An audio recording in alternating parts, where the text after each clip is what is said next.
Hello बच्चों, welcome back to the channel. कैसे हो आप सब? हम लोग अपनी नेशनल इनकम अकाउंटिंग के अंदर नेशनल इनकम मैक्रो इकोनॉमिक्स कर रहे हैं। यूनिट 1 नेशनल इनकम चल रहा था, उसके अंदर 3 चैप्टर्स कंप्लीटली खत्म करने के बाद आज करेंगे एक भारी भरकम चैप्टर जिसका नाम है measurement of national income. 3 chapter करने में जितना टाइम लगाया था ना, उससे ज्यादा टाइम ये अकेला चैप्टर लेगा। इसके अंदर रियल सेंस में समझेंगे कि नेशनल इनकम को कैसे कैलकुलेट किया जाता है। बहुत सारा इंटरेस्टिंग चैप्टर, इंटरेस्टिंग कंटेंट पढ़ेंगे, इसमें बहुत कुछ पढ़ने को मिलेगा। ठीक है, अगर कोई भी डाउट रहता है तो आप कमेंट सेक्शन का यूज करके पूछ सकते हो। कोई वीडियो में कोई डाउट हो रहा है तो पूछ सकते हो, और पुरानी वीडियोस देखना जरूरी है। लिंक आपको ऊपर टॉप राइट कॉर्नर और नीचे डिस्क्रिप्शन में मिल जाएगा। दोस्तों के साथ वीडियो शेयर कर दो, वो भी देख ले। चलो स्टार्ट करते हैं विदाउट वेस्टिंग टाइम वीडियो को और सीखते हैं हमारे मेजरमेंट ऑफ नेशनल इनकम के कॉन्सेप्ट्स को।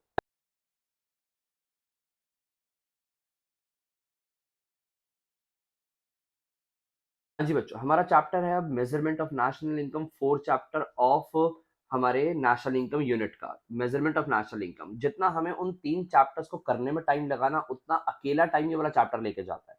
Measurement of national income real sense में समझोगे कि नेशनल इनकम को मेजर कैसे किया जाता है। सर मेजर कैसे किया जाता है मतलब कि आप नेशनल इनकम को एक्चुअल में निकालते कैसे हो, कंट्री की नेशनल इनकम कैसे निकलेगी, वो यहाँ पर समझा जाता है। ध्यान से सुनिएगा प्लीज। इस चैप्टर को समझने के लिए इसकी फाउंडेशन जुड़ी हुई है फर्स्ट चैप्टर से।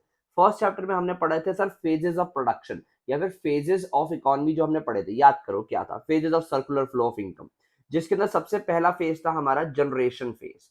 अगर आपको याद हो, जनरेशन फेज। जनरेशन फेज के बाद हमारे पास आया था sir distribution phase. Distribution phase के बाद सर हमारे पास आया था कौन सा फेज? डिस्ट्रीब्यूशन फेज के बाद आया था हमारे पास डिस्पोजिशन फेज। डिस्पोजिशन फेज का दूसरा नाम क्या था? डिस्पोजिशन फेज का दूसरा नाम था क्या सर? इसका दूसरा नाम था एक्सपेंडिचर फेज। तो इस तरीके से हमारे पास ये 3 फेजेस आए थे और इन 3 फेजेस में हमारा काम होता है। सर क्या क्या काम होता है? जो जनरेशन फेज होता है ना, उसका काम होता है गुड्स एंड सर्विसेज को जनरेट करना, यानी कि बनाना, और बनाने के बाद एक वैल्यू जनरेट करना। सपोज यहाँ पर 100 रुपए की वैल्यू जनरेट हुई। अब इस 100 का क्या मतलब है? सर इस 100 का मतलब है कि इस वैल्यू में वो सब कुछ है जो हमने फैक्टर द प्रोडक्शन को पे करना है, वही तो जनरेट किया। कि सर इसमें रेंट का पार्ट भी है, इसमें प्रॉफिट का पार्ट भी है, इसमें इंटरेस्ट का पार्ट भी है, और इसके अंदर सर क्या है? वेजेस भी है। रेंट, वेजेस, इंटरेस्ट, प्रॉफिट सब कुछ इसमें इंक्लूड है। तो ये वैल्यू हमने जनरेट करी, मैं कह सकता हूं। अब ये रेंट, वेजेस, इंटरेस्ट, प्रॉफिट ही तो पे किया होगा।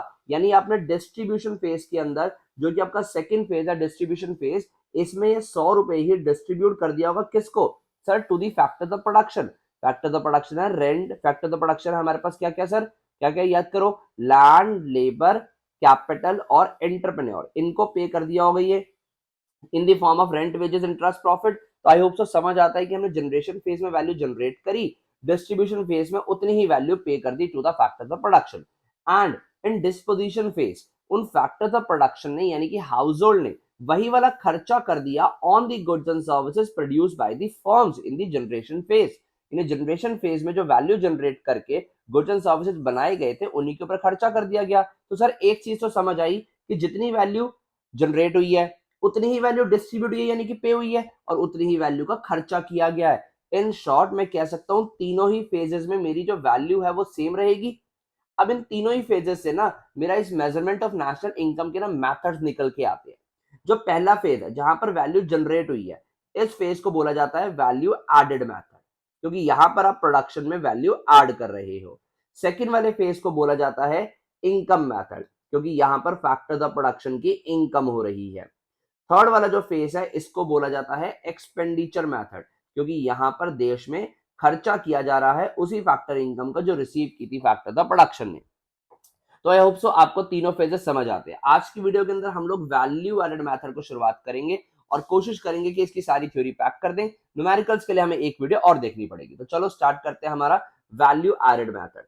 वैल्यू एडेड मेथड बहुत ही ज्यादा शानदार सिंपल सा मेथड है, आसानी से होने वाले क्वेश्चंस। ध्यान से देखिएगा बेटा। वैल्यू एडेड मेथड, अगर मैं इसकी बात करूं वैल्यू एडेड मेथड की, सर वैल्यू एडेड मेथड में हमारे पास क्या क्या होता है? सर वैल्यू एडेड मेथड से नेशनल इनकम निकालनी है, पर उसके पहले ना आपको निकालनी पड़ेगी वैल्यू एडेड। सर ये तो समझना ना बहुत ही ज्यादा टिपिकल है, एग्जांपल देके समझाओ, जल्दी समझ आ जाएगा। चलो एग्जांपल सुनो। एक फार्मर है, फिर हमारे पास एक मिलर आ गया और एक बेकर आ गया। फार्मर क्या करता है सर? वीट प्रोड्यूस करता है। सपोज इसने 500 का वीट बनाया। फार्मर ने वीट बना के मिलर को बेच दिया। मिलर कौन होता है सर? चक्की वाला। चक्की वाले ने इस वीट से 700 रुपए का आटा बनाया और आटा बना के बेकर को बेच दिया। बेकर ने इसे 1000 रुपीज की ब्रेड बनाई होगी और फाइनल कंज्यूमर को बेच दी होगी। यानी हमारे पास ये चेन इस तरीके से चलती हुई हमें दिख रही है। आई होप सो आपको ये चेन समझ आती है। क्लियर है बेटा? अब क्या हुआ, ध्यान से सुनो बेटा। यहां पर इसने 500 रुपए की वैल्यू जनरेट करी, ये 700 रुपए की वैल्यू जनरेट हुई, ये 1000 रुपीज की। यानी मैं कह सकता हूँ इकोनॉमी में टोटल 2200 रुपीज की वैल्यू जनरेट हुई। ना ना ना ना ना बेटा, ये वाली गलती कर दी, यहीं पर आप वैल्यू एडेड मेथड नहीं समझे और यहीं पर आपका नेशनल इनकम गलत आ जाएगी। सर गलत कैसे आ जाएगी? ध्यान से सुनो। ये 500 की जब वैल्यू जनरेट हुई और इसने आगे बेच दिया होगा मिलर को, मिलर ने 700 की वैल्यू जनरेट करी है। क्या इस 700 के अंदर 500 ये वाला नहीं है? सर बिल्कुल है। तो इसने तो जो रियल वैल्यू जनरेट करी वो 200 करी ना। सिमिलरली इस 1000 के अंदर 700 तो सर ये वाला रहा होगा, तो इसने जो वैल्यू जनरेट करी वो तो बस 300 करी ना। तो इकोनॉमी में जो रियल वैल्यू जनरेट हुई 500 यहां पर, 200 यहां पर, 300 यहां पर, यानी टोटल 1000 की वैल्यू जनरेट हुई। अब इसी प्रोसेस को करने के लिए बना दिया गया एक मेथड जिसका नाम रखा गया वैल्यू एडेड मेथड। यानी आपको निकालना पड़ेगा यहां पर value added. Sir value added कैसे निकलेगा? वैल्यू एडेड निकलेगा जो आपका वैल्यू ऑफ आउटपुट रहेगा, वैल्यू ऑफ आउटपुट जो रहेगा उसमें से माइनस करोगे आप क्या सर? Intermediate, intermediate consumption. हम लोग वैल्यू ऑफ आउटपुट में से इंटरमीडिएट कंजम्पशन माइनस कर देंगे। सर वैल्यू ऑफ आउटपुट क्या है बेटा? वैल्यू ऑफ आउटपुट यानी जो आउटपुट आपने बनाया उसकी वैल्यू। ओके, यानी हमें यहाँ पर चाहिए सर वैल्यू ऑफ आउटपुट कितना हमने बनाया। ये देखो इस एग्जांपल में 500 यहाँ पर हमारा वैल्यू ऑफ आउटपुट था, यहाँ पर 700 था, यहाँ पर 1000 था, minus intermediate consumption. Intermediate consumption का सिंपल वर्ड्स में अगर मैं आपको मीनिंग बताऊं तो इस वर्ड का इंटरमीडिएट कंजम्पशन का मतलब होता है इनपुट, यानी वो सारी चीजें जो आप प्रोडक्शन करने के लिए खर्च रहे हो उसको बोलते हैं हम लोग इंटरमीडिएट कंजम्पशन। आई होप सो आपको समझ आता है कि इंटरमीडिएट कंजम्पशन क्या चीज है। ये हमारी कॉस्ट ऑफ इनपुट्स होती है। ठीक है सर, यहां तक तो हमें समझ आ गया कि हम लोग वैल्यू ऑफ आउटपुट में से माइनस करेंगे इंटरमीडिएट कंजम्पशन तो हमारी वैल्यू एडेड निकल आएगी। ध्यान से सुनना, आपने 700 का प्रोडक्शन किया, यानी यहाँ पर मिलर ने 700 का प्रोडक्शन किया, इसके लिए इंटरमीडिएट कंजम्पशन 500 था, यानी इसने 500 को ही तो इनपुट यूज किए थे फार्मर से लेके, यहाँ पर 1000 की वैल्यू ऑफ आउटपुट था, माइनस इसके लिए इंटरमीडिएट कंजम्पशन 700 था, यानी इसने 300 की वैल्यू जनरेट करी, इसने 200 की करी। हम ये समझ चुके हैं ऑलरेडी। आई होप सो यहाँ तक का काम समझ आता है हमें। ठीक है सर, समझ आ गया। तो हमारा फॉर्मूला बन गया वैल्यू एडेड का, value of output minus IC. Sir value added को हम लोग बोलते क्या है? चलो इसकी बात करते हैं, भी क्या बोलते हैं वो बात बाद में करेंगे। पहले देखो यहाँ पर value of output minus intermediate consumption formula समझ आना चाहिए। सर ये जो वैल्यू ऑफ आउटपुट है, क्या इसको निकालने का भी कोई फॉर्मूला होता है? बिल्कुल होता है बेटा, ध्यान से समझना। हम ना रट्टा नहीं मार रहे कोई भी चीज का, लॉजिकल फॉर्मूला समझने की कोशिश करेंगे वैल्यू ऑफ आउटपुट का। कैसे सर? सपोज आपने ना इकोनॉमी में 100 यूनिट्स की सेल करी, यानी 100 यूनिट जो है वो सेल करी है। सर आपकी ना 10 यूनिट जो थी ना वो ओपनिंग थी। ये ओपनिंग यानी कि पिछले पीरियड से बच के इस बार आई है। यानी हम लोग सपोज एक टाइम पीरियड ले लेते हैं 1 अप्रैल टू 31 मार्च, किसी ईयर में 1 अप्रैल टू 31 मार्च की बात कर रहे हैं। 100 यूनिट्स की सेल करी है, 10 यूनिट्स ओपनिंग थी। आपकी ना 20 यूनिट्स जो है ना वो इस बार क्लोजिंग में बच गई है, यानी इस बार के प्रोडक्शन में से बच गई है। ओके, एक बार बिकी नहीं है। आप ना 30 यूनिट्स को ना घर ले गए, यानी ये आपने ना सेल्फ कंज्यूम कर लिया, इनको आप घर ले गए थे। ठीक है जी। तो अब आपको निकालना है कि आपने ड्यूरिंग दैट पीरियड कितना प्रोडक्शन किया, ये आपका क्वेश्चन है। चलिए मैं आपको 2 मिनट देता हूँ, सॉल्व करो वीडियो पॉज करके और आंसर बताना, मैं आपके सामने फिर आंसर सॉल्व करके बताता हूँ। ठीक है जी, कितना आंसर आएगा? ओके, देखते हैं यहाँ पर अब सॉल्व करता है। होप सो आपने वीडियो पॉज करके सॉल्व किया, अगर मैच करना कि आपका आंसर वही आता है। देखो 100 यूनिट्स हमने सेल करी है, जिसमें से 10 तो ओपनिंग थी यानी पिछले पीरियड की थी, तो सर ये तो 100 में से 10 माइनस होगा क्योंकि इस बार का जो प्रोडक्शन रहा होगा वो 90 रहा होगा, और 20 बच गया क्लोजिंग यानी कि बच गया, तो 90 प्लस 20। ओके, यानी प्रोडक्शन हुआ सर 110 का। 110 के बाद 30 जो मैं सेल्फ कंजम्पशन, सेल्फ कंजम्पशन का मतलब घर ले गया, घर पे यूज किया, तो वो भी तो इसी बार बनाया होगा, यानी 90 प्लस 20, 110 और 30, 140 यूनिट्स का प्रोडक्शन जो है वो मैंने किया होगा इस बार। अब यही हमारा जो निकला है वो वैल्यू ऑफ आउटपुट निकला है, यही तो वैल्यू ऑफ आउटपुट है। सर ये कैसे निकाला, इसका कोई फॉर्मूला बना दो ना। देखो मैंने तो आपको लॉजिक से बता दिया, अगर आप फॉर्मूला देखना चाहते हो ये देखो, जो आपने सेल्स करी प्लस करो उसमें change in stock. Change in stock को हम लोग डेल्टा स्टॉक लिखते हैं, डेल्टा वर्ड का या ट्राइंगल का मतलब डेल्टा होता है, तो इसको हम चेंज इन स्टॉक बोलते हैं। Plus self consumption, plus self consumption. आप जब ये वाला फॉर्मूला अप्लाई करोगे इस पूरे एग्जाम्पल के अंदर, ये वाले पूरे एग्जाम्पल के अंदर ये फॉर्मूला अप्लाई करोगे, आपको यही आंसर निकलेगा। सेल की थी 100 यूनिट की, चेंज इन स्टॉक का फॉर्मूला होता है हमेशा और हमेशा क्या होता है सर? Closing minus opening. तो क्लोजिंग स्टॉक हमारे पास कितना है सर? क्लोजिंग स्टॉक हमारा 20, ओपनिंग स्टॉक है 10। और सेल्फ कंजम्पशन है हमारे पास 30, तो आप इसको प्लस करोगे तो आपका आंसर 140 यूनिट्स ही आएगा। तो ये this is your value of output. I hope so समझ, this is the unit of output. आप वैल्यू निकालना चाहते हो तो जो वैल्यू पर यूनिट होगी उससे मल्टीप्लाई कर देना, आपका आंसर आ जाएगा। सो दैट्स हाउ आपने वैल्यू ऑफ आउटपुट निकाला। वैल्यू ऑफ आउटपुट का फॉर्मूला हमें मिल गया, ये रहा। आप वैल्यू ऑफ आउटपुट का ये वाला फॉर्मूला अप्लाई करोगे, यहां पर पुट करोगे वैल्यू ऑफ आउटपुट, आईसी आपको क्वेश्चन में गिवन होगा, कॉस्ट ऑफ इनपुट माइनस करके वैल्यू एडेड आ जाएगा। सर वैल्यू एडेड का मतलब क्या है? वैल्यू एडेड का मतलब है जितना आपने प्रोडक्शन किया देश के अंदर। अब ध्यान से सुना, जब प्रोडक्शन किया जाता है और प्रोडक्शन करके जो वैल्यू, देखो यहां पर क्या हो रहा था, फार्मर मिलर को बेच रहा था, मिलर जो है बेकर को बेच रहा था। अब आपको जाना पड़ेगा अपने बेसिक कंसेप्ट पे अगेन। याद करो, जब आप चीज को बेचते हो तो क्या गवर्नमेंट आपको बिना टैक्सेस को ऐड किए बेचने देती है? बिल्कुल नहीं सर। इसका मतलब जब टैक्सेस हो जाते हैं, ऐड हो जाते हैं वैल्यू में, तो वो मार्केट प्राइस बन जाता है, एंड विदाउट टैक्सेस तो फैक्टर कॉस्ट रहता है। इसका मतलब जो हम वैल्यू एडेड निकाल रहे हैं वो रहेगा तो सर मार्केट वैल्यू पे, यानी कि मार्केट प्राइस पे, यानी जो भी हम वैल्यू एडेड मेथड से आंसर निकालेंगे वो मार्केट प्राइस पे रहेगा। और प्रोडक्ट तो हम बना ही रहे हैं, ठीक है। देखो, क्या हमने बाहर आउटसाइड कंट्री की कोई वैल्यू ली है? अभी नहीं ली, यानी हम लोग डोमेस्टिकली काम कर रहे हैं।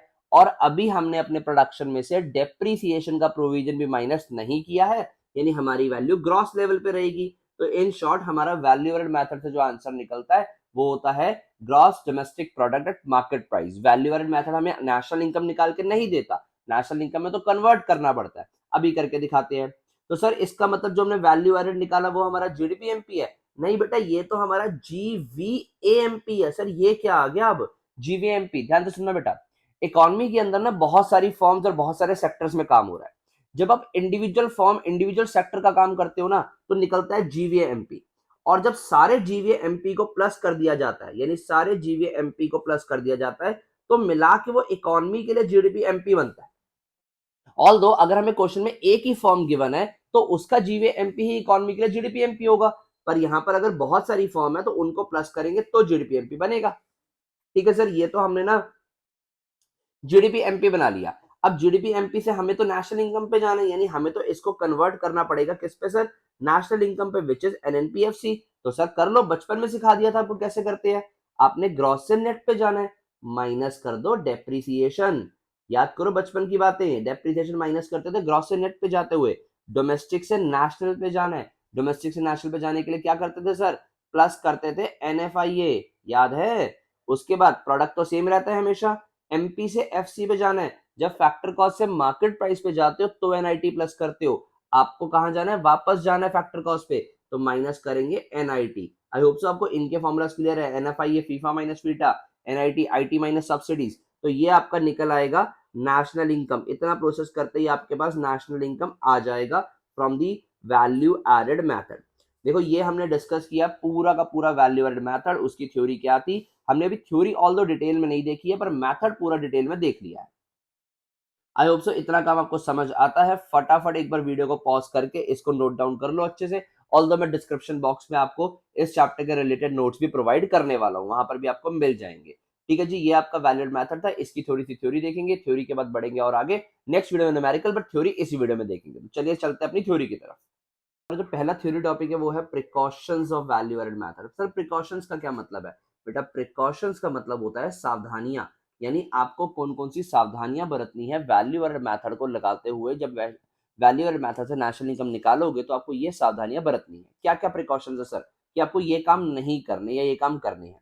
क्या पहला कह रहा है कि आपको इंटरमीडिएट गुड्स की वैल्यू को नहीं लेना, are not to be included, value of intermediate goods are not to be included. Sir क्यों नहीं लेना? क्योंकि जब आपने यहाँ पर वैल्यू ऑफ आउटपुट लिया होगा, यहाँ पर 700 लिया था, 1000 लिया था, इसके अंदर आपकी इंटरमीडिएट कॉस्ट है कि दैट इज 500 रुपीज ऑलरेडी है, इसमें 700 रुपीज ऑलरेडी है। यानी इंटरमीडिएट गुड्स की वैल्यू को अगर आप मोर देन वंस काउंट कर लोगे तो वो डबल काउंटिंग की प्रॉब्लम में चला जाएगा, इसलिए इंटरमीडिएट गुड्स को नहीं कंसिडर करते while calculating national income from the value added method. Second है हमारे पास sale and purchase of second hand goods are not included. आप सेकेंड हैंड गुड्स की जो सेल परचेज होगी उसको भी इंक्लूड नहीं करोगे। क्यों नहीं करेंगे सर? क्योंकि जब आपने ये फर्स्ट टाइम सेल परचेज किए होंगे तो ऑलरेडी इंक्लूड हो गए होंगे। फर्स्ट टाइम का मतलब सर याद करो, जब एक कार है, सपोज एग्जांपल लेते हैं, कार है 10 लाख रुपए की, प्रोड्यूस हुई, प्रोड्यूस का मतलब ये वैल्यू इकोनॉमी में जनरेट हो गई। अब अगर ये बिकेगी तो ऑलरेडी नेशनल इनकम में आ चुकी है। अब आपने कार खरीदी, दोबारा से इसको 8 लाख में बेच रहे हो, सर आप इसको फिर से इंक्लूड कर दोगे नेशनल इनकम में, बट सर पहली बार तो आ चुकी है ना, तो 8 लाख तो डबल काउंटिंग हो जाएगी, इसलिए सेकंड टाइम जो सेल परचेज हुई है वो नेशनल इनकम में इंक्लूड नहीं होगा। बट अगर इस कार को बेचने में कुछ कमीशन जनरेट होती है, कोई ब्रोकरेज जनरेट होती है, या फिर कोई प्रॉफिट होता है, वो आपका नेशनल इनकम में जरूर आएगा। ओके, समझ आता है, क्योंकि वो वैल्यू ऑफ प्रोडक्टिव सर्विस मानी जाएगी। सर एग्जांपल, सपोज मैं कार डीलर हूं या मैं प्रॉपर्टी डीलर हूं, तो मैं तो ऑलरेडी कंस्ट्रक्टेड हाउसेस को, या बीइंग अ कार डीलर मैं ऑलरेडी परचेज कार्स को सेल परचेज करता हूं, तो उसमें मेरी जो कमीशन या मेरा प्रॉफिट जनरेट होता है वो मेरी प्रोडक्टिव सर्विसेज है, वो नेशनल इनकम में जरूर जाएगा। फिर आता है production of services for the self consumption, that is domestic services are not to be included. इसका मतलब है सर सर्विसेज ऑफ हाउसवाइफ, यानी अगर कोई आपकी अगर आपके घर पे जो हाउसवाइफ है, यानी एज की सपोज आपकी मदर्स है, वो आपके लिए काम करती हैं, तो क्या आप बदले में उनको पैसा देते हो? बिल्कुल नहीं देते। क्यों? क्योंकि उनकी जो सर्विसेज की वैल्यू है वो मार्केट वैल्यू डिटरमाइन नहीं की जा सकती, इसलिए सर्विसेज ऑफ हाउसवाइफ या फिर डोमेस्टिक सर्विसेज की वैल्यू को भी नेशनल इनकम में इंक्लूड नहीं किया जाता। फिर आता है production for goods for self consumption will be included. जो गुड्स आपने सेल्फ कंजम्पशन पर्पस के लिए बनाए हैं वो इंक्लूड किया जाता है। याद करो वैल्यू एडेड मेथड का फॉर्मूले में value of output, value of output के अंदर हम सेल्फ कंजम्पशन गुड्स लेते हैं ना, उसी की बात कर रहा है कि सेल्फ कंजम्पशन जो गुड्स होंगे उनको लिया जाएगा। फिर कह रहा है imputed value of owner occupied houses should be included. कह रहा है कि ओनर ऑक्यूपाइड हाउसेस की जो वैल्यू होती है, जो इंप्यूटेड, इंप्यूटेड का मतलब होता है एज्यूम्ड, यानी आपने नेशनल इनकम में assumed value of owner occupied houses को कंसिडर करना है। ध्यान से सुनना, स्टार पॉइंट है ये वाला। उसके अलावा ये हमारे पास जो नेक्स्ट पॉइंट बनता है वो बनता है change in the stock will be included. याद करो ऊपर अपने अगेन वैल्यू एडेड मेथड में वैल्यू ऑफ आउटपुट के फॉर्मूले के लिए हमने इसमें चेंज इन स्टॉक ऐड किया हुआ है ना, ये इसकी बात कर रहा है कि हमें चेंज इन स्टॉक को ऐड करना है। तो आई होप सो आपको समझ आता है कि हमें चेंज इन स्टॉक भी लेना है, that is inventory will be included. फिर उसके बाद हमारे पास आता है sale and purchase of shares bonds debentures will be not be included. देखो यहाँ पर कह रहा है कि अगर आप न्यू शेयर्स डिवेंचर्स बॉन्ड खरीदते हो या फिर ओल्ड खरीदते हो, दोनों में से किसी की भी वैल्यू को नेशनल इनकम में नहीं लेंगे। सर क्यों नहीं लेंगे? क्योंकि शेयर्स की सेल परचेज तो मेयर ट्रांसफर ऑफ टाइटल होता है, आप उसमें पेपर ट्रांसफर ही तो कर रहे हो। पहले आपके अकाउंट में पैसा पड़ा था, मैंने आपको शेयर्स बेचे, वो पैसा आप मेरे अकाउंट में डाल दोगे, कुछ वैल्यू कहां जनरेट हुई सर? वो तो पैसा बस एक अकाउंट से निकल के दूसरे अकाउंट में चला गया। हाँ, but in sale and in shares की सेल परचेज पे अगर हमारे पास कुछ ब्रोकरेज जनरेट हो रही है या फिर कोई कमीशन जनरेट हो रही है, तो वो हमारी प्रोडक्टिव इनकम मानी जाएगी और नेशनल इनकम में जरूर इंक्लूड की जाएगी। आई होप सो समझ आता है। दीज आर द प्रिकॉशंस, बहुत इंपॉर्टेंट है। एनी 5 याद करना मत भूलना, ये 5 स्टार टॉपिक है पेपर के लिए, पेपर में आने का चांसेस होते हैं बहुत ज्यादा इसका थ्योरी पार्ट में। तो ये प्रिकॉशंस थी। इसके बाद हमारे पास लास्ट टॉपिक, इन प्रिकॉशंस के डिटेल नोट्स आपको नीचे डिस्क्रिप्शन में मिल जाएंगे, वहां से लेके देख सकते हो। कोई डाउट रहता है तो नीचे कमेंट सेक्शन का यूज करो, वीडियो को पॉज करके अगर कुछ समझ नहीं आती है उसी समय कमेंट कर दिया करो, एंड तक भूल जाओगे। ओके, फिर आज जो प्रॉब्लम ऑफ डबल काउंटिंग पे, अगर मैं प्रॉब्लम ऑफ डबल काउंटिंग की बात करूं, लास्ट थ्योरी टॉपिक है वैल्यू एडेड मेथड का, बहुत बहुत इंपॉर्टेंट है। ऑल्दो इस टॉपिक को हम ऑलरेडी समझ चुके हैं, हमें पता है कि इस टॉपिक में प्रॉब्लम क्या आने वाली है। यह है डबल काउंटिंग की प्रॉब्लम। डबल काउंटिंग का मतलब होता है कि जब आप एक आउटपुट को मोर देन वंस काउंट कर लेते हो while passing through the various stages of production. जब आप वेरियस स्टेजेस ऑफ प्रोडक्शन में एक आउटपुट को मोर देन वंस काउंट कर लेते हो तो उसको प्रॉब्लम ऑफ डबल काउंटिंग बोला जाता है। आई होप सो समझ आ रहा है कि डबल काउंटिंग का मतलब है जब एक आउटपुट एक से दो बार काउंट हो जाए। जैसे सर एग्जांपल देके समझाओ, फार्मर, मिलर और बेकर वाला एग्जांपल लो ना, उसके अंदर 500 का इसने बनाया वीट, इसने मिलर को 700 का बेचा, मतलब मिलर ने 700 का बना लिया खरीद के, इसने बेकर ने 1000 का ब्रेड बना लिया। अगर मैं इन तीनों को ऐड करके नेशनल इनकम बनाता हूं तो इस 1000 के अंदर ये वाला 700 और इस 700 के अंदर ये वाला 500 ऑलरेडी इंक्लूडेड है, तो ये इसके अंदर सारी वैल्यूज दो दो बार आ गई कि 500 एक बार तो आ चुका था बट इसमें फिर से आ गया और इसमें 700 फिर से आ गया। तो यहाँ पर प्रॉब्लम ऑफ डबल काउंटिंग की वजह से नेशनल इनकम इन्फ्लेटेड आ गई। करना क्या था सर, यहाँ पर 200 की वैल्यू लेता, यहाँ 300 लेता और यहाँ 500 लेता, नेशनल इनकम की वैल्यू 1000 निकलती, ये निकलती मेरी असली नेशनल इनकम या फिर प्योर नेशनल इनकम। तो ये प्रॉब्लम डबल काउंटिंग है जब आउटपुट को मोर देन वंस काउंट कर लिया जाता है। सर इससे बचा कैसे जा सकता है? बचने के दो मेथड है। एक है final output method. Final output method, final output method का मतलब है जो फाइनल लेवल पे प्रोडक्शन हो रहा है ना, बस उसकी वैल्यू कंसीडर कर लो। ये देखो फाइनल लेवल पे बेकर बना रहा था, बेकर ने फाइनल कंज्यूमर को बेच दिया था, यानी इसके बाद प्रोडक्शन नहीं होगा ब्रेड बनने के बाद, so this is the final output. तो अगर इसकी वैल्यू को लोगे तो आपकी नेशनल इनकम निकलेगी। या फिर एक मेथड है हमारे पास value added method. Value added method sir यही तो हम कर रहे हैं बार बार। तो वैल्यू एडेड मेथड कौन सा है सर? ये देखो, ये वैल्यू एडेड मेथड, जब आपने ईच स्टेज ऑफ प्रोडक्शन पे देखा कि कितनी कितनी वैल्यू ऐड हुई है। सर दोनों मेथड में फिर बढ़िया तो ये वाला हुआ ना, इसमें काम कम करना पड़ रहा है। पर बेटा इस मेथड की लैक ये है कि आपको ये नहीं पता लगेगा कि ईच स्टेज ऑफ प्रोडक्शन पे कितनी कितनी वैल्यू ऐड हुई है। इसमें सिर्फ फाइनल आउटपुट देखोगे कि फाइनल प्रोड्यूसर ने कितना बनाया। वैल्यू एड मेथड के अंदर हमें ईच स्टेज ऑफ प्रोडक्शन पे पता लग रहा है कि कितनी कितनी वैल्यू ऐड हुई है। तो दिस लिए इसीलिए this method is more better या much better than the final output method. तो ये हमारे पास प्रॉब्लम डबल काउंटिंग थी। डिटेल थ्योरी नीचे आपको डिस्क्रिप्शन में मिल जाएगी। आई होप से सारा काम आपको समझ आता है। आज की वीडियो वैल्यू एड मेथड की थ्योरी के लिए बहुत इंपॉर्टेंट थी। सारा फॉर्मूला समझा, थ्योरी समझी। पेपर के अंदर आपको अच्छे खासे नंबर देके जाता है वैल्यू एड मेथड। एक क्लास लगाएंगे वैल्यू एड मेथड पे, जिसमें हम इसके न्यूमेरिकल्स को समझेंगे और खत्म कर देंगे। फिर उसके बाद income method, then expenditure method. I hope so सारा काम समझ आता है। कोई भी डाउट रह जाता है तो नीचे कमेंट सेक्शन का यूज करो। वीडियो को लाइक करना मत भूलना, दोस्तों के साथ शेयर कर दो। और आप मुझे सोशल मीडिया पे जाके भी डीएम कर सकते हो, वहां पर भी आपको बहुत अच्छे रिसोर्सेज मिल जाएंगे। Do follow me on social media. मेरा इंस्टाग्राम का लिंक भी आपको नीचे डिस्क्रिप्शन में मिल जाएगा। चलिए मैं मिलता हूं आपको नेक्स्ट वीडियो में। Thank you.